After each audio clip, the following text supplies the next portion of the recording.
Code 1, Civil Priority. Isolation now in effect.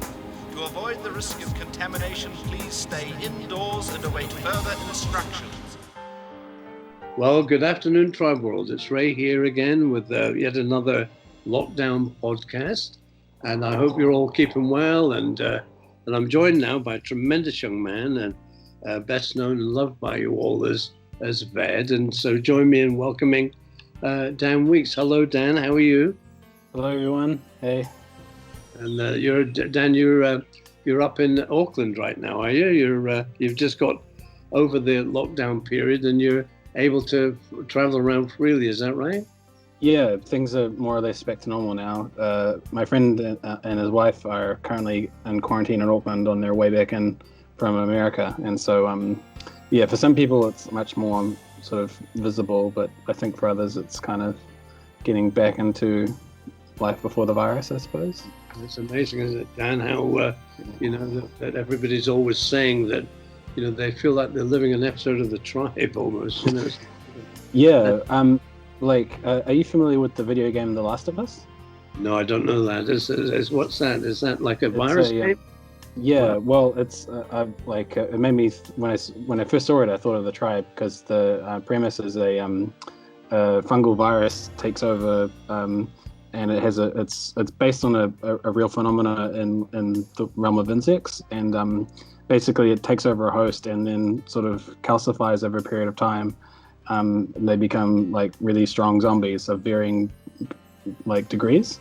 Wow. And there's a new one that recently came out, but it's like you said with the Tribe. That's sort amazing. Of in time with real events, so to speak. Are you a gamer, Dan? Do you like doing games? Yeah, I love video games. What's your favorites? What do you normally play? Like with TV or any media, like certain things give you certain sort of like experiences or whatever. So like sports games or whatever, like FIFA. I love playing FIFA with my friends. But The Last of Us is a really amazing game because it's a really good story, and the gameplay is really good. The graphics are amazing. A word, Dan, that we just announced, and you may not know right now that we're actually developing and doing a Tribe game. And so we had a little podcast. In fact, I must send you a link to it.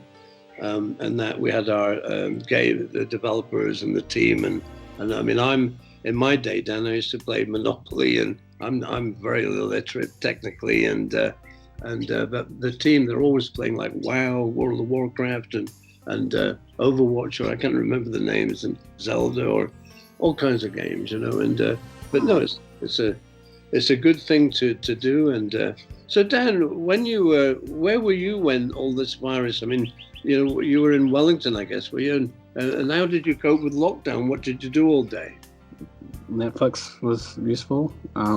Reading. I guess I just sort of took it in stride as opposed to feeling anxious about it. But again, we are like in an island and far away from everywhere else, so that's to our benefit in this case. When you found out that you had to lock down and that, how was that for you? Was that a bit of a shock, or you just went along with it? And No, I enjoyed it actually, because really, it was like the world took a break, as a thing, which I thought it could do with, I suppose. But, right. We're always, in fact, a lot of the in the interviews we've always said. I mean, it's interesting because on one level it's I'm sure you join me. We all do with. Our thoughts and prayers are with the poor people that are grieving or have passed away or died or have been ill. And there's a lot of people with unemployed, and it's hit them physically. But equally, when you place that to one side, as you rightly say, it's a time for reflection, isn't it? Where you can hit the pause button and try and balance everything and think, what the hell is going on with the world? Really, have you watched any of the NRL lately? No, I haven't actually. Is that the rugby league, is it? Or? Yeah, the Australian rugby. I saw a clip of it recently, and there was like cardboard cutouts in the audience. So, and they have they play crowd noise during the show basically.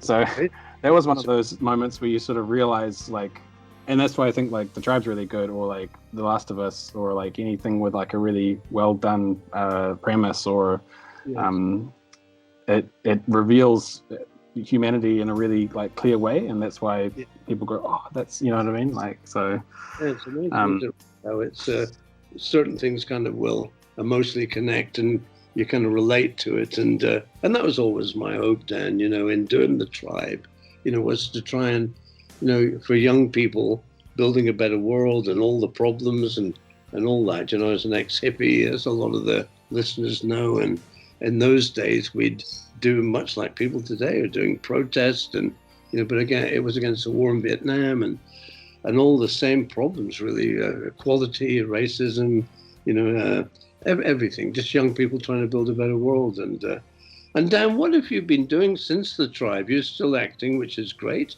And what kind of things have you been doing since the Tribe? Yeah, like random theater shows sometimes. Wow. Like like sometimes I work at the hospital, like it's like a simulated patient where you pretend to be sick. Like the most full-on experience I've had with that was like it was like a grief scenario, and the woman was like burst out crying. It's like, oh, my grandma just died, and it was one of those instances where you're basically given a brief to like explain a situation, and then a medical student comes in and tests against the brief. So the brief was, elderly man, his wife just died of like 30 years or whatever, how do you and that's an incredible that's the thing I'd find that really difficult to do. I mean, that's like improv, is it? Like, yeah, sometimes improv can be like serious or whatever, like it doesn't always have to be sort of a comedic kind of format. Yeah, data entry, I've done like that sometimes, like at a place.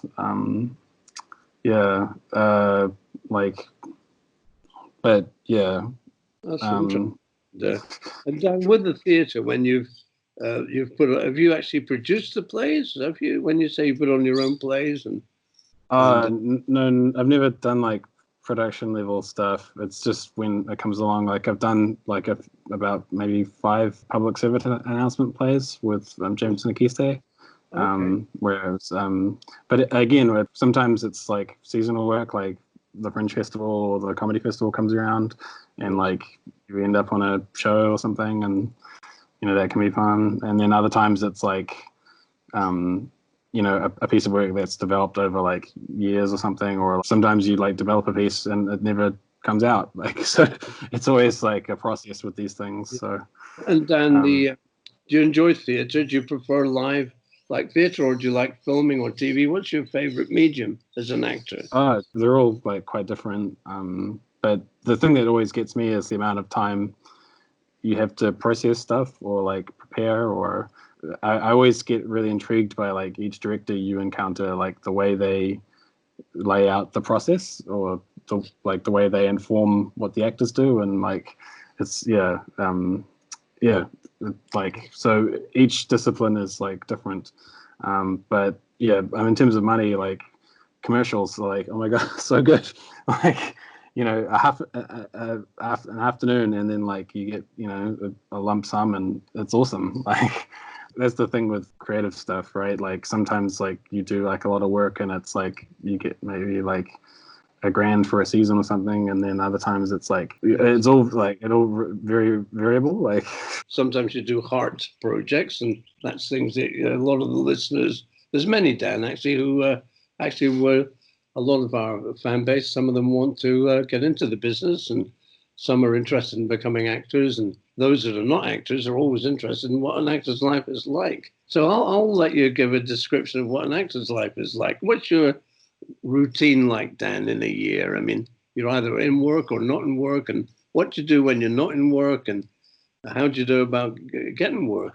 So I've got an agent, and when auditions come up, she'll email me, and then like depending on whether or not you're available, or if like it's your thing or you're interested in pursuing it, you get back to them and say yes or no, and then if you like do it, then you get the text, and you work on it however you work on it, and then go up for the audition, try your best, but like always, like for me anyway, like I try to keep a level of detachment, so it's not, you don't get your heartstrings or whatever. So I always try to put the focus into the text, like so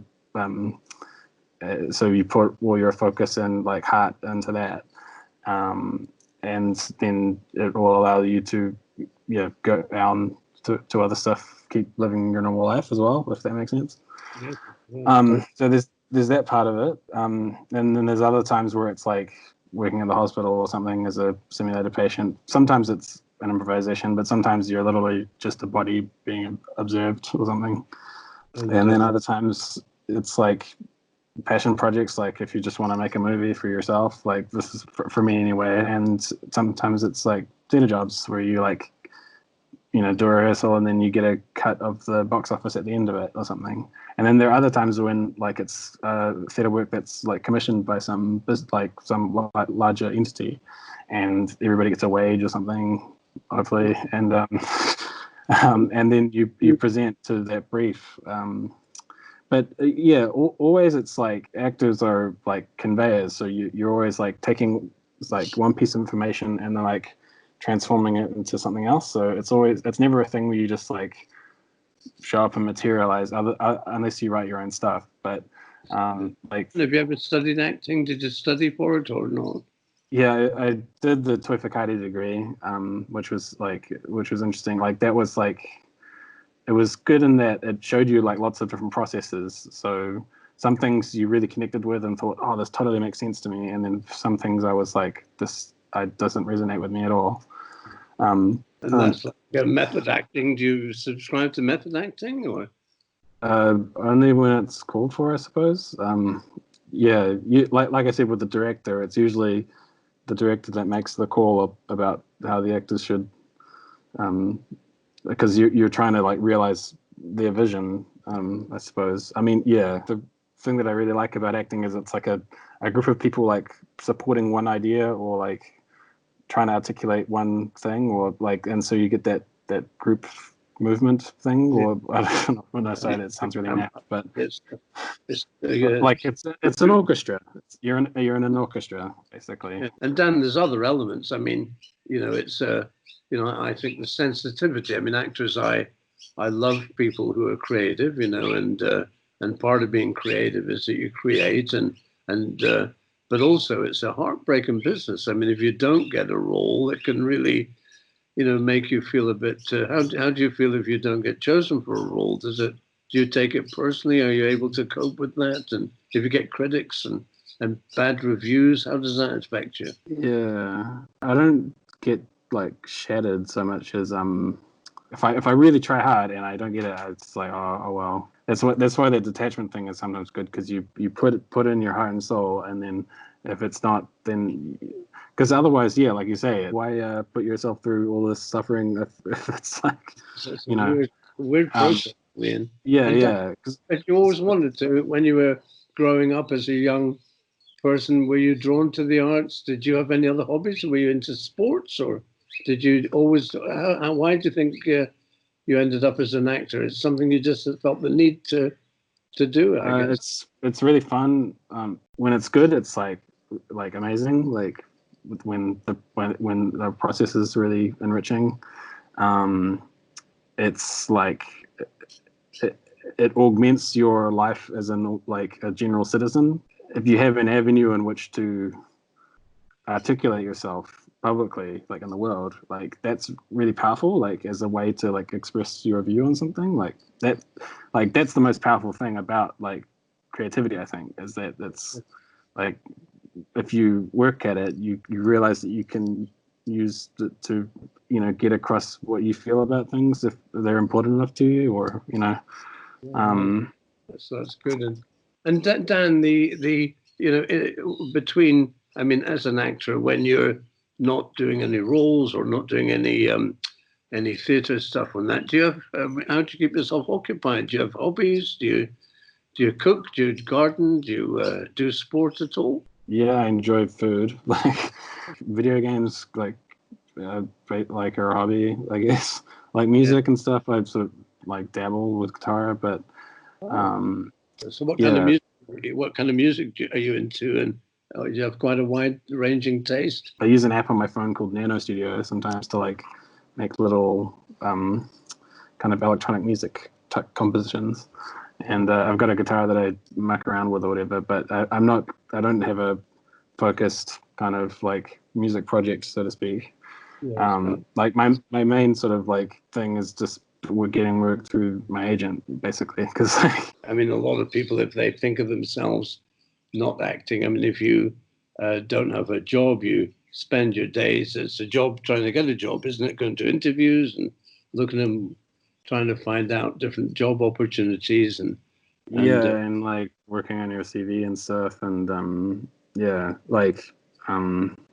that's great. Yeah, sometimes I try to be like more focused with myself, but in terms of focusing on my CV or like collating like what I've done in the past. So when you do encounter people, it's like, hey, this is my work history, da da da da.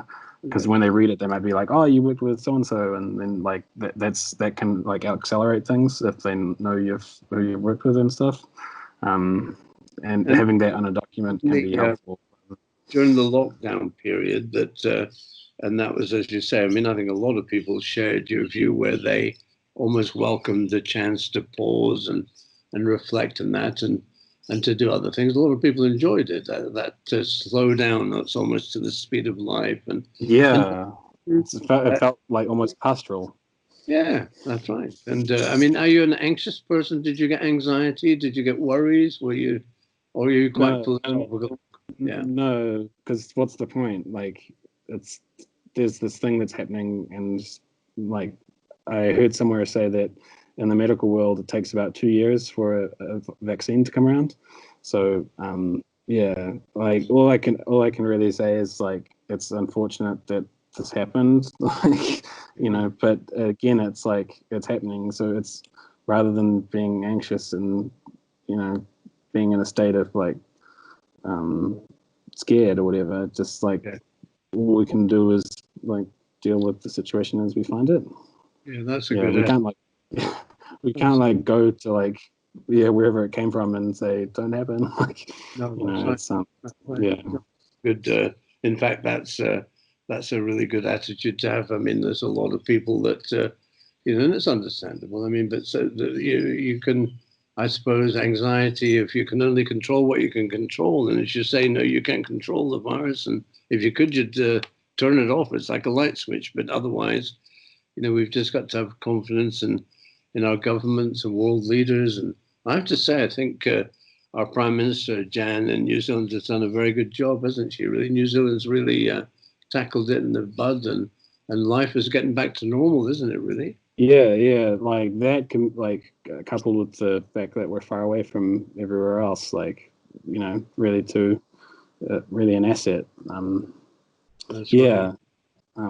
You're a Kiwi. You were born and bred in New Zealand. Yeah, from New Zealand. It's quite interesting. Let's hearing your voice right now. You got a slight. It's almost like a slight accent. It's a bit American, and a little bit like in there. I wonder why that is. That's interesting. American, a bit of Welsh, you say, sorry? A bit of Irish. It sounds almost Irish. Yeah.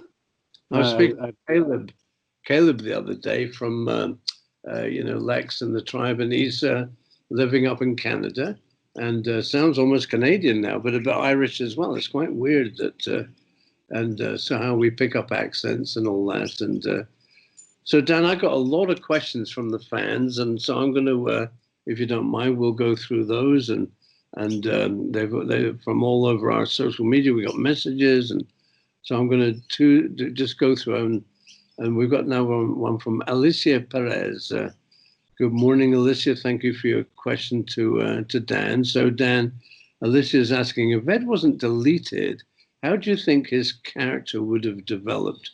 Would he have continued being a techno, or would he have left to be with Chloe? I mean, obviously, for Alicia, Dan and the other actors do what the writers write, but just I suppose Dan, just from your own perspective, your character, VED, what do you think? Would he have continued to be a techno, or would you have left to be with Chloe? What do you think?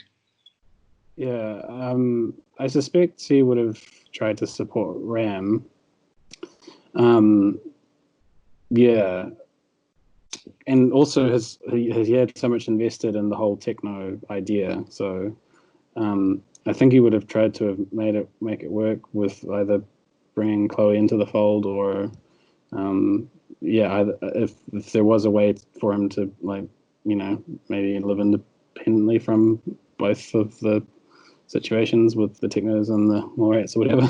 Yes. But usually, like with the tribe and stuff, like the each like unit it's very clear, and so there weren't many rogue characters. Like, I think Pride was the only one that was really like into tribey, like yeah.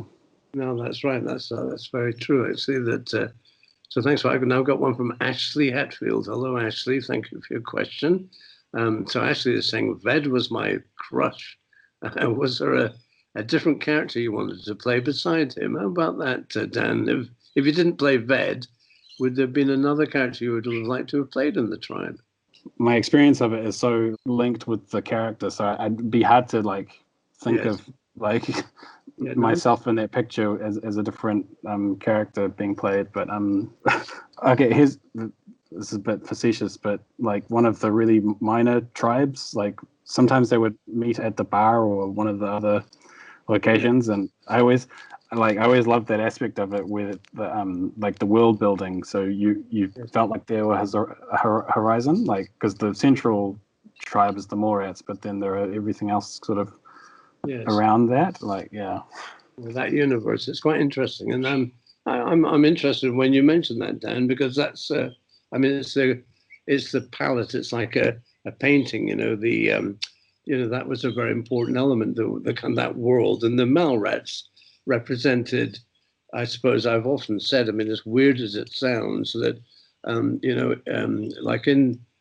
Jiminy Cricket, they have a character, in Pinocchio, they have Jiminy Cricket, which represents a conscience, and the Malrats always represented for me like they were our focus of good, and around that, you had to have the locos and the demon dogs and all kinds of things, to kind of reflect the world we inhabit. And very often, I mean, it's like playing a baddie is always better than a goodie, isn't it? Really, they say, and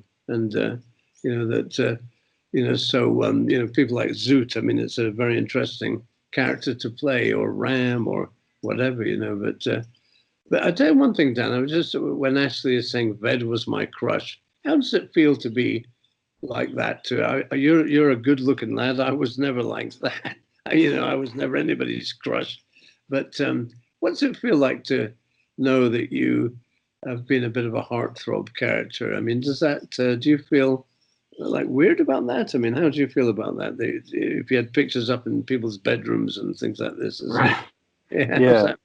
Well, I mean, right after the show, like, I went back to boarding school in Hastings, so it wasn't like, it was so far removed from like the reality of people, watching it in the in Europe and America and stuff. Like, it was like I didn't really understand that aspect of it. So like I said, like I love like movies and stuff. Obviously, those people like media, and I like media. And to me, it's just like one and the same, right? Like we all watch TV, and we all eat food, and like yeah.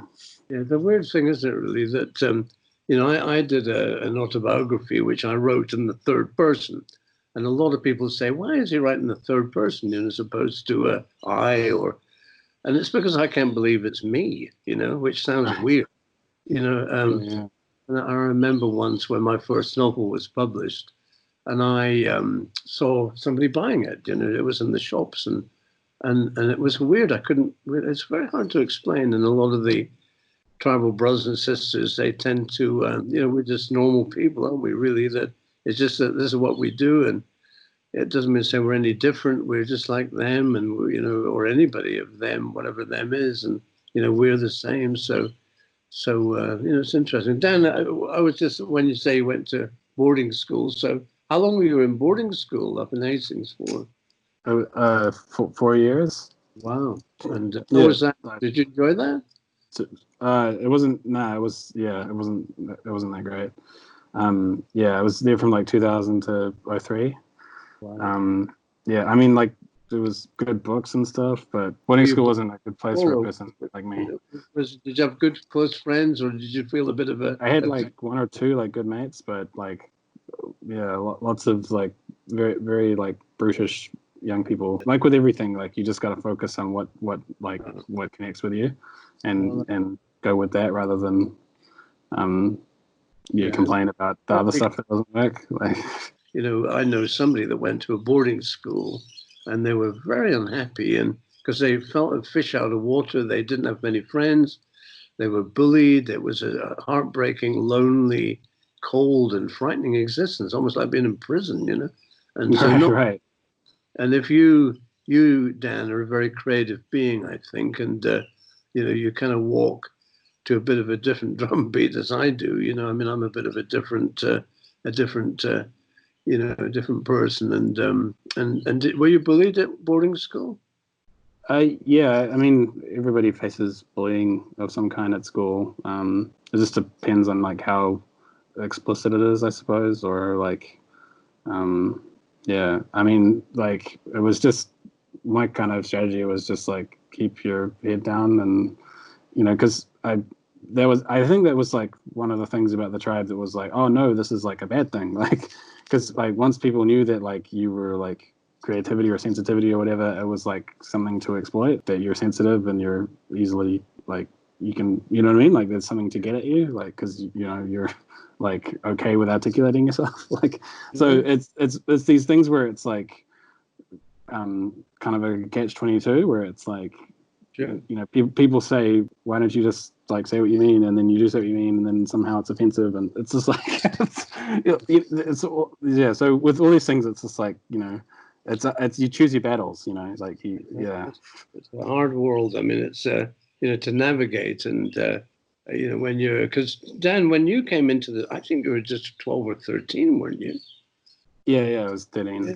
Amazing. And you were so tall, and you looked a lot older than you were. I remember and how was that? How did you, a lot of the tribal brothers and sisters will be fascinated about, I obviously know the story, but how did that all come about for you? How did you get the role, and how did you feel when you got the role, and how was it like coming to Wellington and stepping into a series like that? Did your agent put you up for it? Yeah, I had heard of the show like at a drama class, and I had like I got a fax or whatever with the script, and then showed up, and it was in like Ira Valley where the audition place was, and I think the thing that like sort of ramped me up for the audition the most was like the backstory. Like there was a really good write up about what's happening, like that there's a new force coming in and there's an established order and like so there was a lot of forces in the setup. So Dan, when you were given some of the backstory and within the subtext, there was a bit of a story to let you know who the technos were and all that stuff. And did you find that helped you in the auditions? Yeah. So when you get sent an audition script, often it comes with like a backstory or like a paragraph or two about the world of the story. That and reading it, that was really exciting because it was really clear and big. There was lots of things going on. So yeah, like there's an established sort of order with the Morats, and there's a new force coming in, and so I thought like that there was a lot of variation or possibility with the setup, and just like once I understood that, then started reading over the character, and then just like gave like the best rendering that I could of the text, and when your agent phoned to say congratulations that you got the part, and how did you feel about that? It was awesome. Like I felt like everything felt like a flow-on effect. Like, so I was like in my dorm at boarding school, and I had a phone call, and there's an audition for it, and then I read the facts and was like, oh, cool. And so, and I'd been doing like there was no drama class at the boarding school, but like there was like a cool kind of after school drama teacher there called Donna Jones, and she was really awesome. And yeah, so I mean, she didn't help me with the text, but I'm just saying that like I felt confident about trying and stuff, and it wasn't, because sometimes if you're not in the right sort of headspace to even attempt it, it's like can be quite unpleasant. But it's like a combination of things, right? Like you're happy, but you're also kind of your skills are up, like your talent is up, and you know what I mean. So like it's like all those sort of factors coming together like makes sometimes for like quality show. But yeah. Dan, when I first saw your kind of when I saw your first work, and you struck me as a very, very gifted and talented young man, I have to say, and had a nice quality, and it blew my mind when I thought, my goodness, you're young, you're 13, and you're tall, you're very tall, and that was important because your brother, we were matching you up with James Napier, and did you enjoy working with James? Yeah, he was really good, very focused. Well, in his podcast, got a chat, and he was singing your praises, Dan. He thought, what a talented, and so you're very, and having that, I mean, it does, we were thrilled to have you join us, and it was very, very, and you did a great job. I have to say, you brought VED to life in a tremendous way. And so, Dan, I've got another one from Jeffrey Crowell from our Facebook page. Hi, that's quite a long one, so we can maybe take it question by question then. So, hi, Dan, I really enjoyed your portrayal of VED in the series. Even though Ram sometimes didn't trust VED kindly, VED always seemed very loyal to Ram. He seemed to truly believe in and support what Ram had planned for the city and for the Technos as a tribe. For example, he really seemed to deeply and genuinely care for Ram when he went into reality space to rescue Ram's consciousness from the fantasy virtual reality that Ram locked his mind into. The only time when VED actually went against Ram was to fight him in reality space during the lightsaber duel for Ram to give back Chloe. Do you think VED would have ever betrayed Ram if Ram hadn't taken Chloe away from VED? Would he have always stayed loyal to Ram and fought against Mega and Java's plans to take control of the Technos? Also, did you enjoy driving those Techno Dune buggies in the sand? I think we saw one of them accidentally flip over in a blooper video one time. And were you driving, or was that a stunt driver? So it's quite a long question there, but I mean, working backwards, were you driving that Dune buggy that day? Yeah. Some of my first driving experiences were actually on the Tribe. Like, I remember there was like a guy who like showed me how the basics of driving in the car park, and he's a funny guy. Like, oh, sorry, just a shout out. Like Lou, the driver, was like the funniest driver I've ever like encountered. Like, he was an awesome guy. But this other guy was I think he was like in the like pyrotechnics or something. But anyway, so we'd like drove around the car park, and then there were a few scenes with where the buggy was used.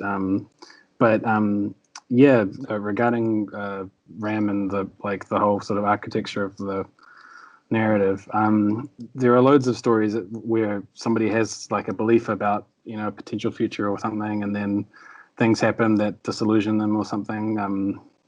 But I think the reason why the Techno story was like really strong was that no other tribe had their resources. So like the reason why I think this their story works or whatever is because they can do things in the world of the tribe that no one else can, and therefore lots of people want to be on that boat because you can affect the world in the way that you want to. I feel like the substance of it is good, and therefore it keeps bearing interest because it's like the core of it is good. yeah, whether things happen or don't happen, the story is the atmosphere, and like what happens is the weather, you know. Yeah. But yeah, I don't know who his allegiances ultimately come down with, because Ram, like Chloe and Ram, like they're different. You know, Ram is his colleague and sort of work partner and stuff, and Chloe is his like lover and friend. So it's like, yeah, it's different. You know, Dan, it was quite interesting. I mean, you interested in theatre and that. I had always thought of Chloe and Ved's relationship like Romeo and Juliet, you know, and yeah, very, yeah, and that was always kind of the inspiration, and it's like all that conflicts, and it's very hard, and it's hard for the writers to write. You know, it's in real life it's hard anyway, you know, and all those conflicts and your loyalties, and you'll be loyal to Ram, who's the leader of the tribe, but you fall in love, and that's it's very, very hard. Love is a four-letter word, as we say. It's very painful, and it can cause a lot of mixed up emotions and all kinds of stuff. And since time began, it's a source of wonderful drama, really. And yeah, it is. It's very interesting. And now I've got a question from Jelena Milik. Good morning, Jelena. Sorry if I'm not pronouncing your name correctly, but hi, Dan. My question is, did you like playing VED?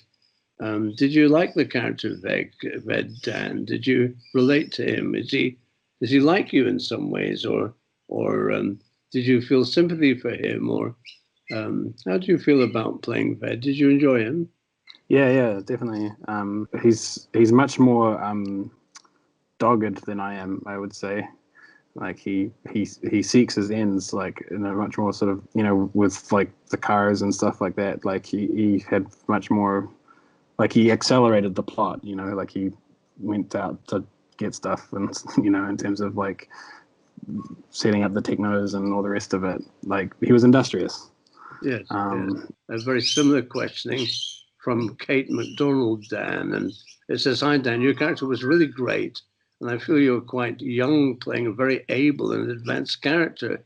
Did you find it hard to be playing quite an authoritative young person?" Because he was very, very, a commander almost, Ved, and so, as you say, he was a bit more kind of on the nail than you are as a person, I suppose, Dan. But I mean, because you as a young man were playing, one of the leaders of a tribe, and how did that feel? I mean, well, in the world of the tribe, like there's no adults, and so like all the power structures and stuff have gone away. So of what we think about as normal life. So I mean, like it's a world that's like completely outside of what we live day to day. So it gives us like that's another reason why I think the show is good, because it's like it's so divorced from reality. So like it means you can look back at your own reality through it in a way that's like not like watching like a sitcom or like people on a couch talking about whatever. Yeah.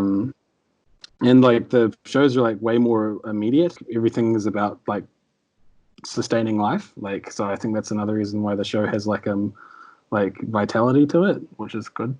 Very good insight there. I think you're quite right. Actually, it's amazing really when it's young people, with no adults to guide, rule, or protect. Society is broken down, and that's what I always found fascinating, to be honest, with the premise, was to let young people just go for it and see, and rebuild the world, and there was no rules. There was to make the new rules, and so as you say, it was kind of in reality, you as a young person don't have that authority, but it would be fascinating. I mean, I wonder how do you think? How would you as Dan exist in that world, do you think, Dan? I mean, in if you were thrust as Dan as opposed to Ved, do you think? Right. Probably like try and find a car and drive far away. I don't know. I have a question for you. Yeah. How did you deal with some of the obvious things about where does all the like coloring come from? Like where does all the like makeup and stuff come from? In terms of like articulating the reality of the show, like. It's an interesting question, Dan. I mean, I'm very interested in indigenous cultures, and like be it Maori, Aboriginal, particularly Native American Indian, And I love, when I was young, in the hippie days, and young people would use fashion, music and fashion to express themselves, and there was a time, in the '60s where, men couldn't grow their hair long, it was and all this kind of stuff, and so I just thought it was wonderful. I thought that young people would, be very expressive in their. They'd almost scavenge anything to express themselves, using flaxen and plants and makeup and warlike type of almost indigenous cultures as they did, with jewelry and body piercing and this kind of thing. So that's really where that all came from, really, and to color hair and to be rebellious and not have anybody saying no, you can't grow your hair long, and but no, but the practical thing of where does all the face paint come from? Because eventually it would run out. I see what you mean. That well, I mean, what's interesting in you can there's a scene with Alice on the beach, and she just scoops up some dirt and she puts streaks of dirt on her face. So if the face paint did run out, you can squeeze it from the natural world. You can braise flaxen as a plant. You just grab a plant. Right. You just, you can get coconuts. You can get anything really. You can make bangles of kind of leaves and So I understand. You can get hair extensions with wire. Coat hangers. You can and that's what I found fascinating, where people would use all this, and it's interesting, really. Now I've got a question here, Dan, from Methalide, I think Methalide. I'm so sorry, Methalide. I hope I'm Methalide Simozen. So from probably Scandinavia. I'm so sorry if I'm mispronouncing your name, Methalide. But hello, Dan and Ray. VED was my all-time favorite character. My question to Dan is, do you resemble VED in any way?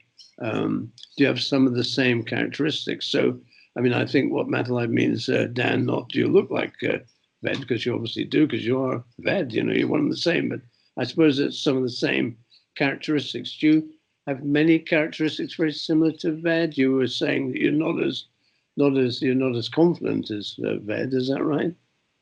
Just like the industriousness and sense of knowing what to do, I suppose. Because VED was very, like I said, he was like a plot sort of forwarder or whatever. He would say, we're going to do this now, and then things would happen and stuff. Not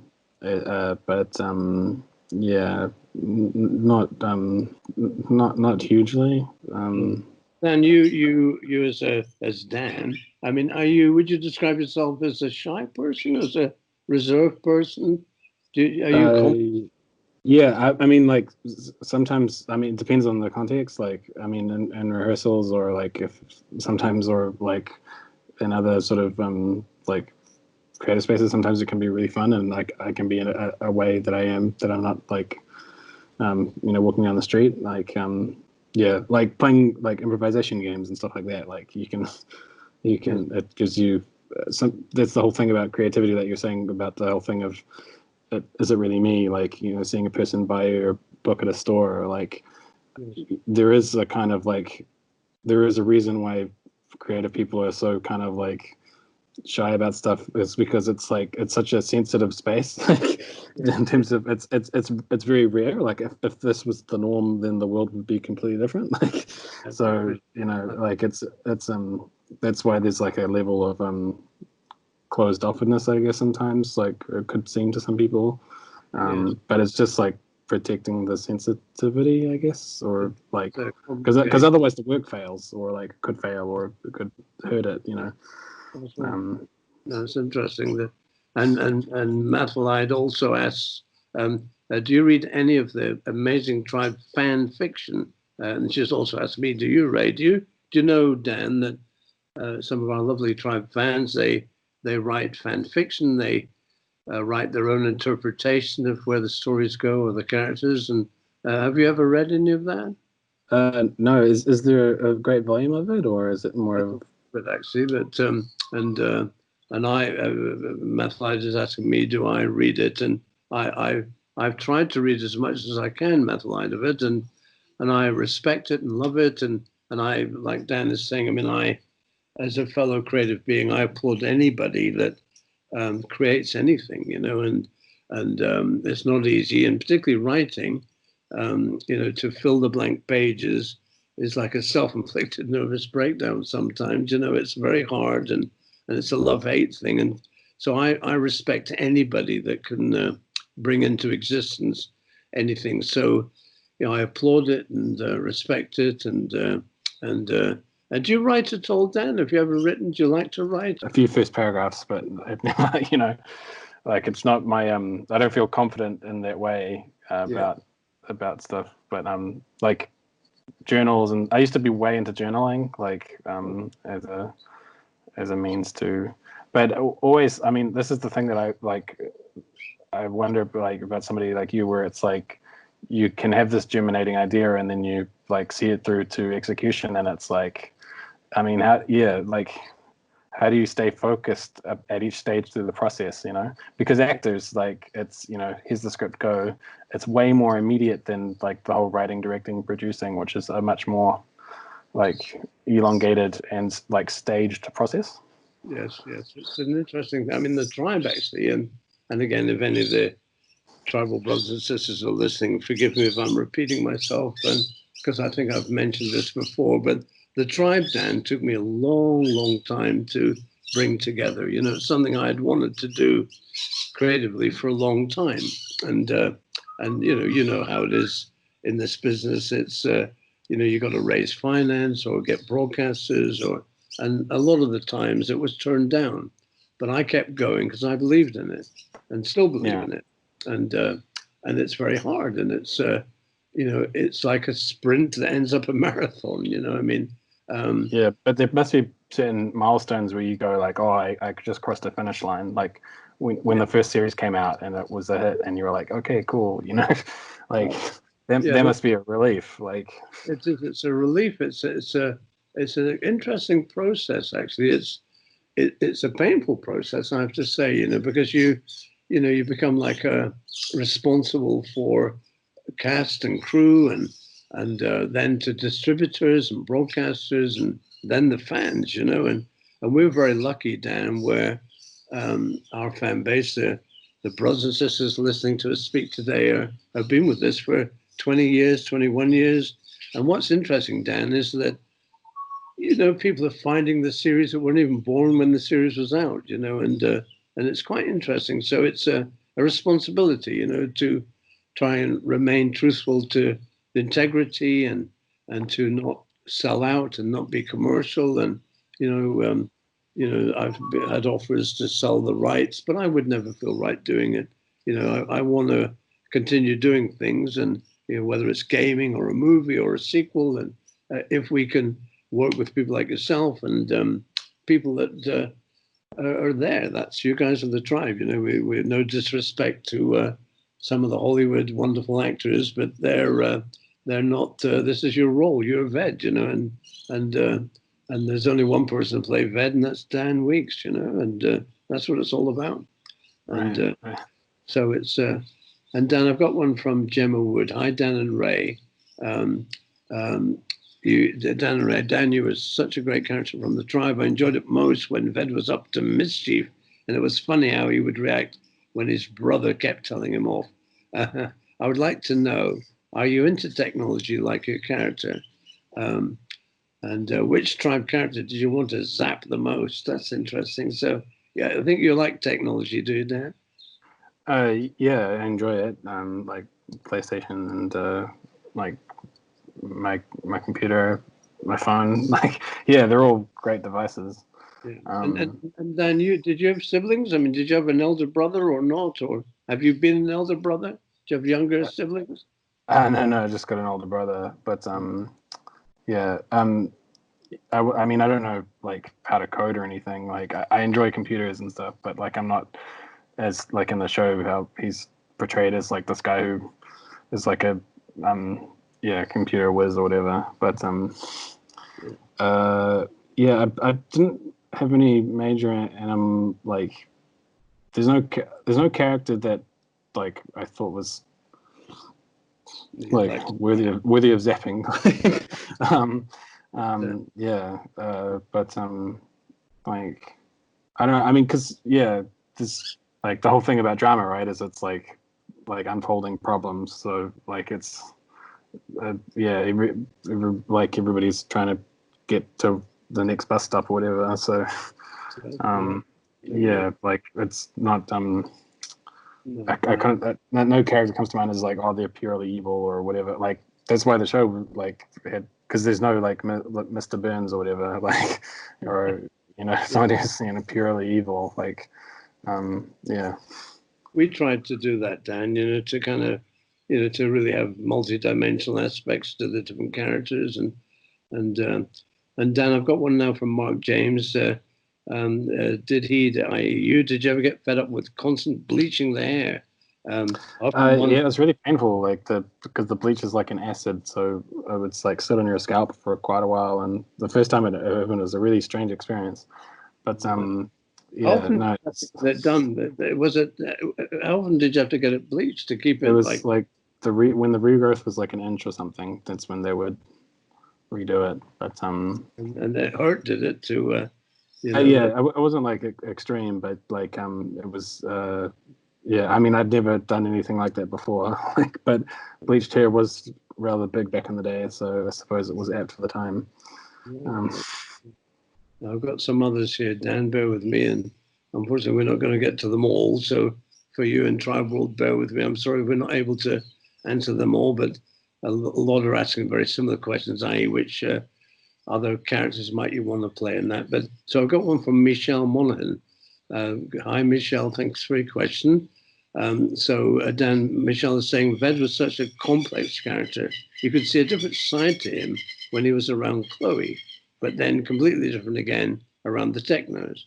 What aspect of Ved's character did you enjoy playing the most, and why?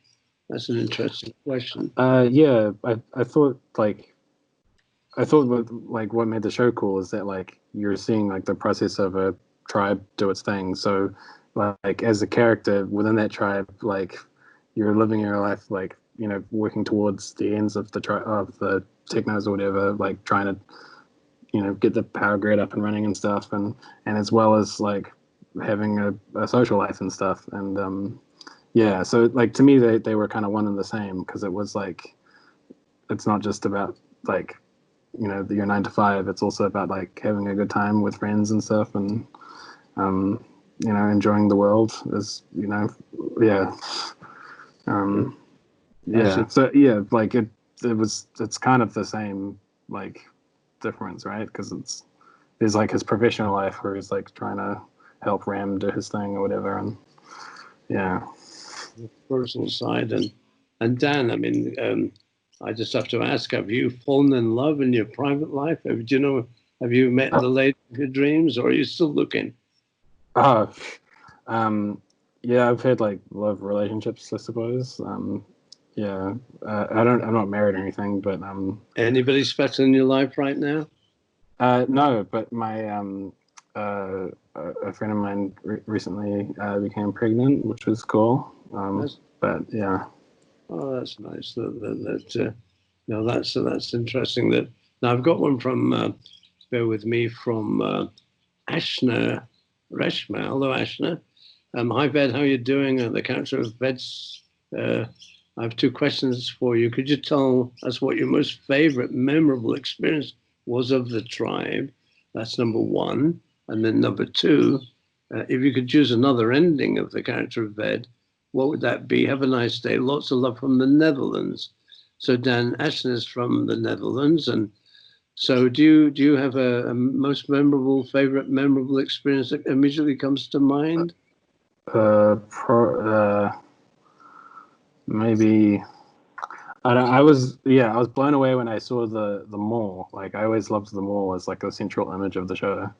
I thought the mall was really awesome. Yeah, the mall. A lot of I don't know if the tribal fans know that our production designer, Dan Hanna, and Dan, when they went on to do Lord of the Rings, obviously, and Hobbit, a tremendously talented designer, and that was a huge, wasn't it, Dan? I mean, it was very. You could walk around it, had steel structures, and that was. A lot of people. When I was really, I wanted to go for it. And we threw everything we could at that, and it was very impressive, and I love that too.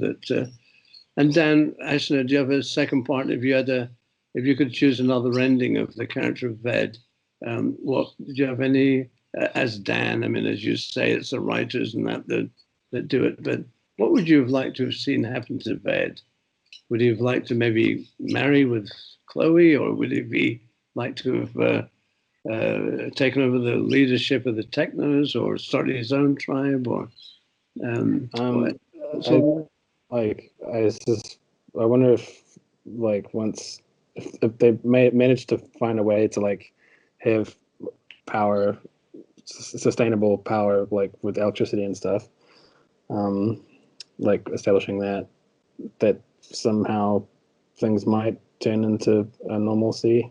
In The Last of Us, like the sequel, it takes on 5 years after the events of the first one, and there's a group of people that have created a private place where all the non-infected people can live, and there's power and stuff like that. So they're like attempting to like return to civilized life as opposed to living as individuals out in the wild where you could be hunted by these creatures.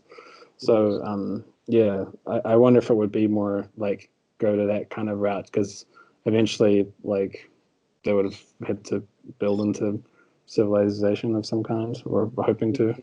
Yeah, that's interesting. That I've got one from Kat Slominski. Hello, Kat.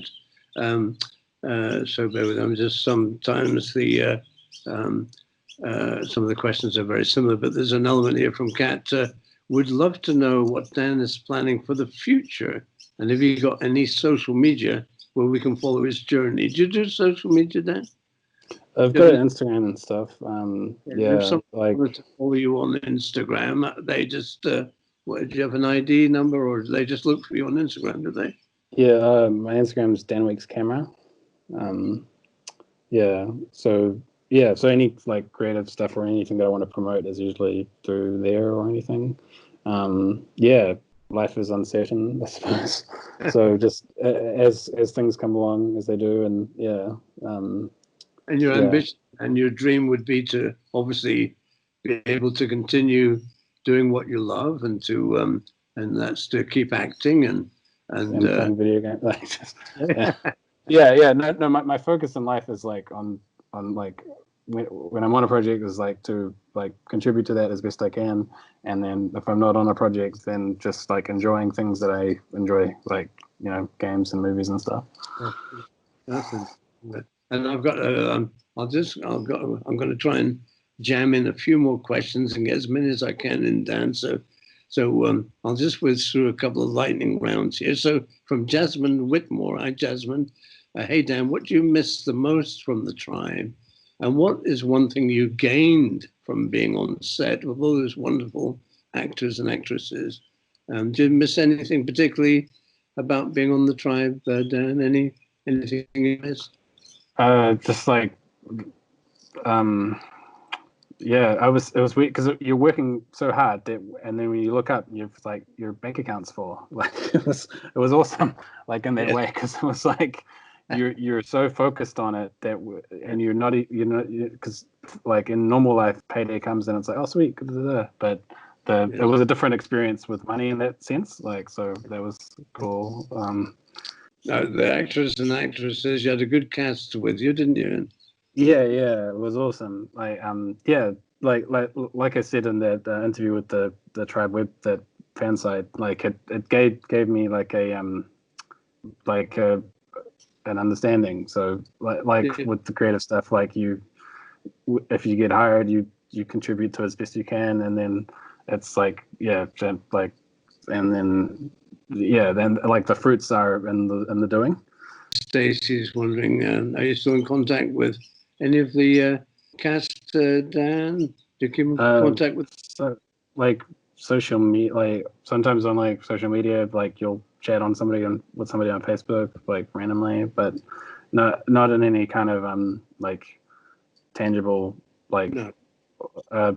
Day to day or whatever. Like it's yeah. Like that's the thing with that's another thing about like acting and like creative stuff. Like you put all your focus into the time that you're with them, and like that's the goodness. Like it's like that's what's valuable. Like rather than like lots of like kind of like, hey, how's it going, mate? Like you know what I mean? Like when you're with them, you focus on that time, and like then the time is richer rather than like lots of little. I was saying I often describe it, Dan, that we kind of live a gypsy life in our business, don't we?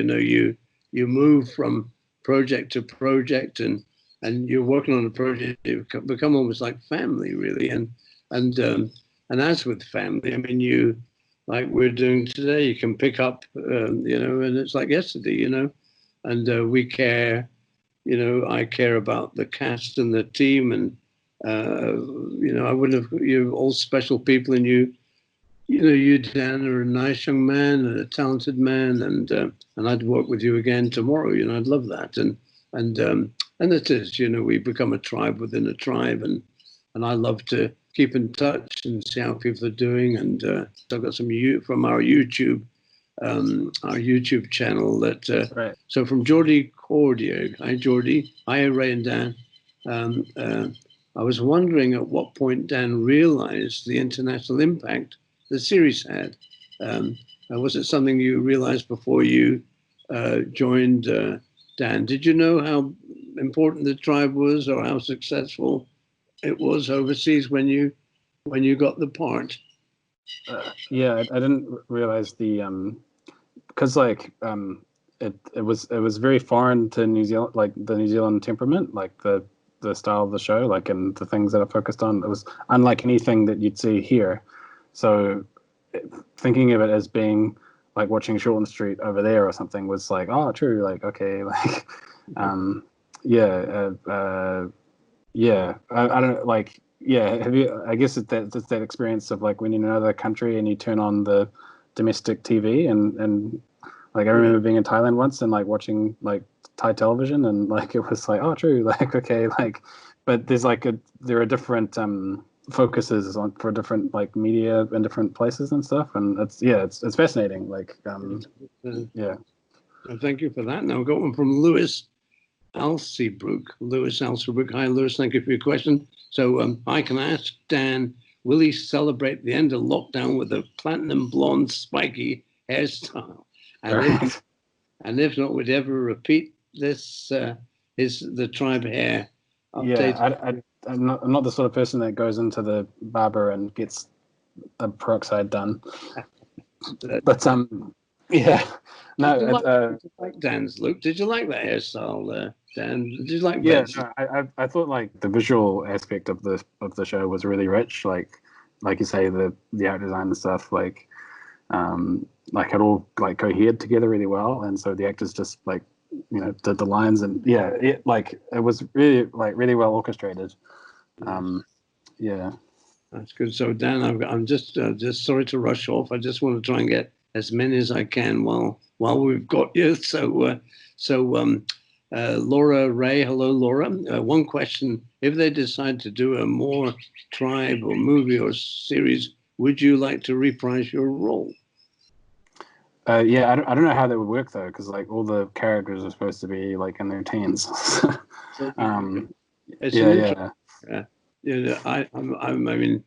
think it could go on forever.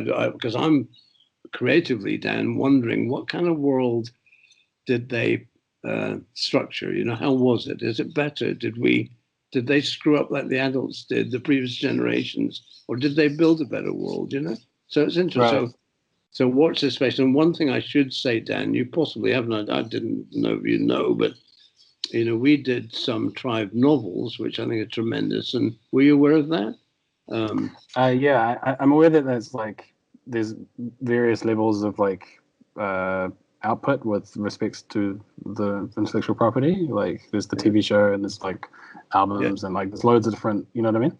I must send you some of the books actually, because without doing I shouldn't. I'll get my knuckles wrapped from the fans to say, "Oh no, don't do spoilers." But it would be very interesting for you to have a read, and I can say you'll find out what happened to what happened next, and for VED and everything, and so it's always revealed, and I'm very proud of them. I think they're terrific, and the fans thankfully love them, and it's very positive reaction, and we'll keep going on those. So it's and there's a lot of tapestry, there's a lot of information, and as happens with from history, it's very, very interesting theme. So I must make a note to send you those. So Dan, I've got one from Glittery Cucumber. Hello, Glittery. It says, "Oh, looking forward to this one. I'd like to know what the most challenging scene to film was for him." And I think we've dealt with that. Or did you have a most challenging scene, Dan, that comes to mind? No, the challenge was just the treadmill aspect of it, like going through the scenes one after the other. So it was really pacing it, because it was completely different to a theater show where you have loads of hours to sit around and talk about the characters and stuff like that. Whereas with this, it was grab and go sort of thing.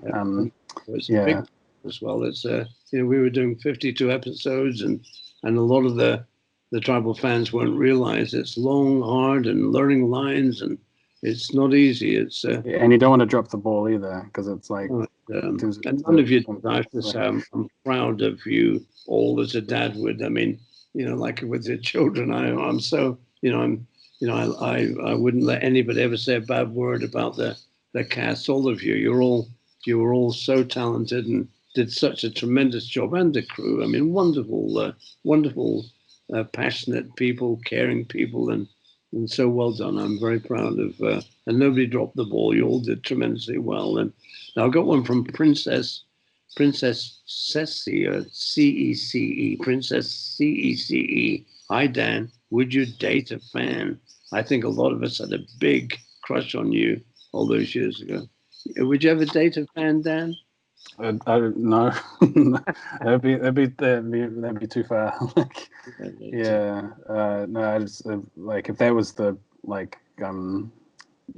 I've never met somebody who's primary primary experience in me is through the show.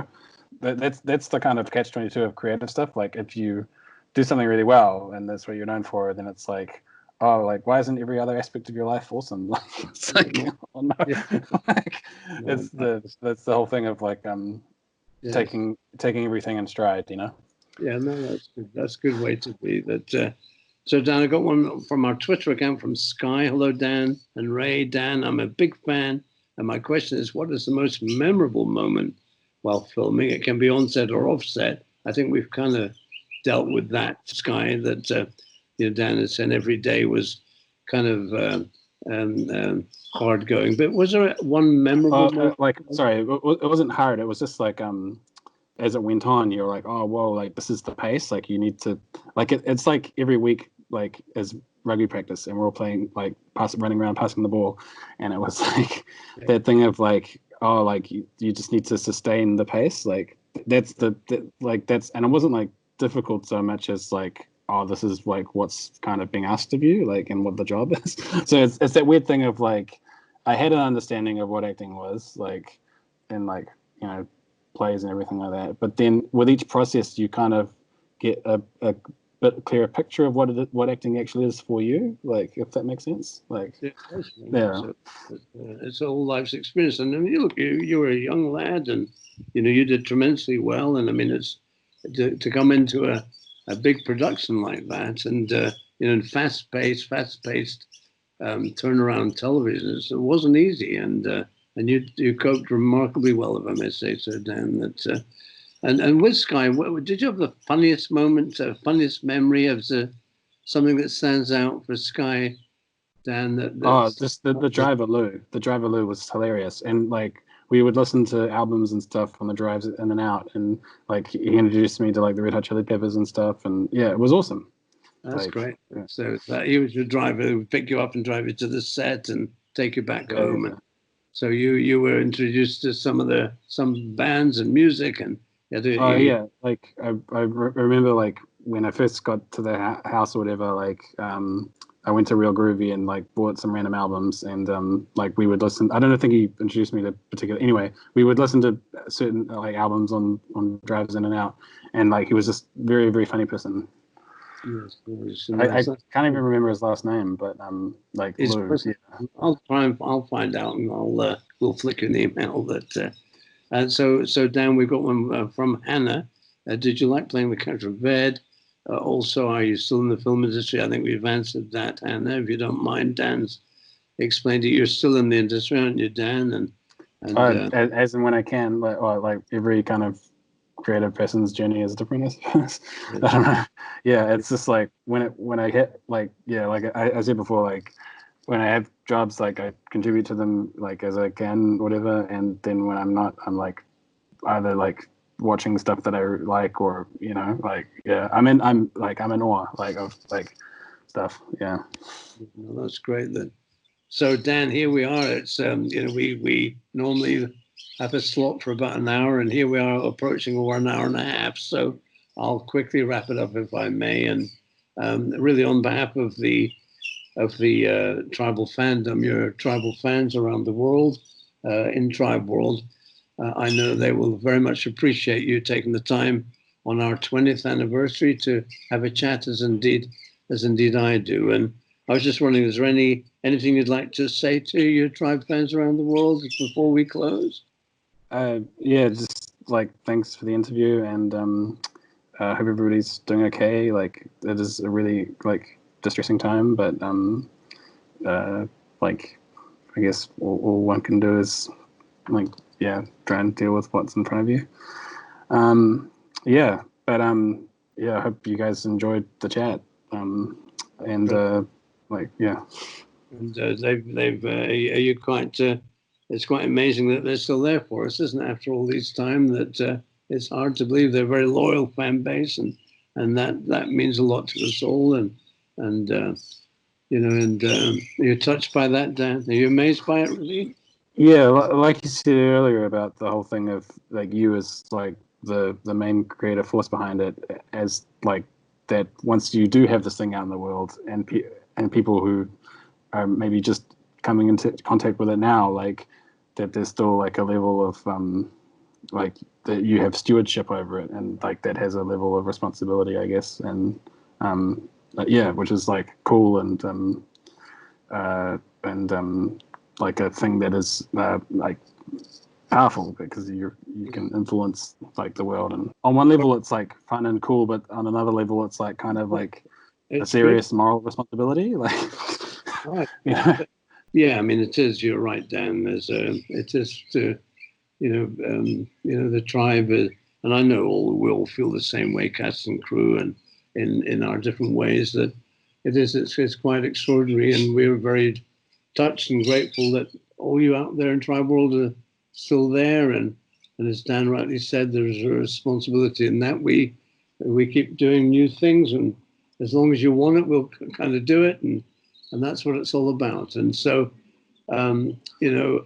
so Dan, just I'm sure I'd like to speak on behalf of all in Tribeworld to thank you for taking your time, and I personally am grateful as well. I've thoroughly enjoyed our chat, and I know the tribal brothers and sisters will as well. And I'm sure to all in Tribeworld, on behalf of Dan and I, we'd like to send you lots of love. And as Dan said, not to I guess, sweat the small stuff and don't worry about what's not in your control. Really, we'll all get through this distressing time.